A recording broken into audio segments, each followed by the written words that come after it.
And of course, the port strike has ripple effects on the other side of the country, as diverted freight may also flow through the ports in Los Angeles and Long Beach. Here to talk about the preparations is Mario Cordero. He is Port of Long Beach, California CEO. And of course, he has had firsthand experience in port worker labor negotiations, given that West Coast dock workers signed their contracts last year. So let's talk about that, though, that diverted cargo. A number of importers diverting to the West Coast ahead of the anticipated strike, which has begun as of 12:01 a.m. today. How much capacity does your port have to handle that diverted cargo?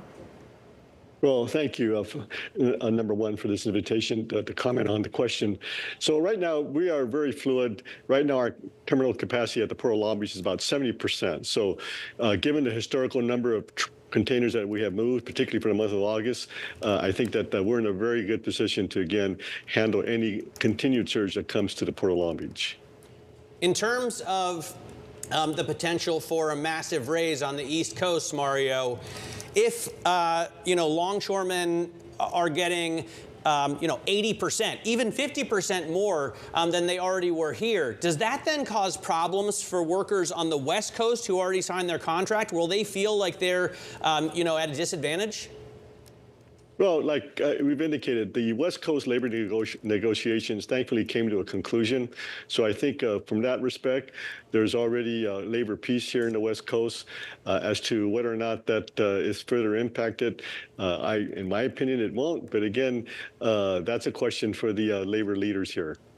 At the end of the day, one of the sticking points here is the use of automation here along the ports as well. And how much is this likely to become a sticking point as this kind of tension between labor and employers continues on? Because ultimately, it's that automation that is lowering costs and making deliveries much easier.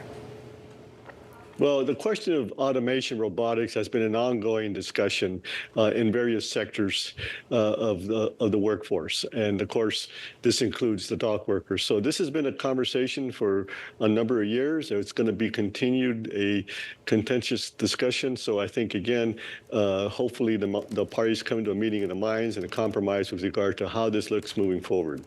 It just strikes me as putting our entire economy at a great disadvantage if we stop the technological innovation to please unions. I understand the importance of union jobs, and I want people to be able to earn a strong living wage. But don't you need to put in place any technological advantages that you can in order to keep us competitive with the rest of the world? Don't you want that automated technology at your ports?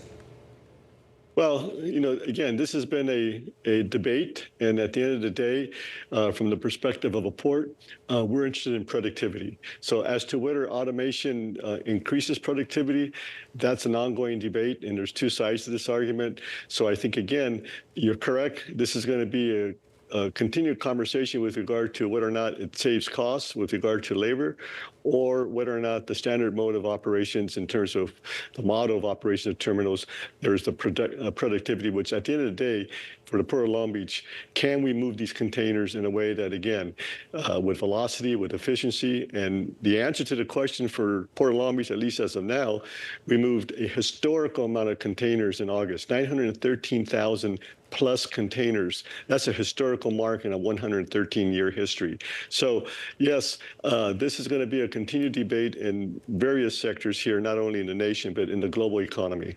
And Mario, I'm so curious to get your perspective on the political aspects here, because, of course, the Teamsters Union issued a statement on Monday urging the Biden administration not to intervene. You also had ILA leadership warning the White House also not to intervene, saying that if the workers are forced back to the port, that they will handle fewer containers than usual. So from where you're sitting, what would your advice be to the Biden administration? Should they intervene or not? Well, I think as you referenced, it seems to me that in the last 24 hours, the parties are getting closer to an agreement. So again, it is my hope that this stoppage that we are seeing right now is a matter of days rather than a protracted, prolonged strike. So I think the first and foremost consideration is to get this resolved, and I think that's what we're looking to. So with regard to the issue in terms of what the White House does or should not do. I think right now it's a wait and see situation because, again, there seems to be some optimism here with regard to a quick resolution of the parties' differences.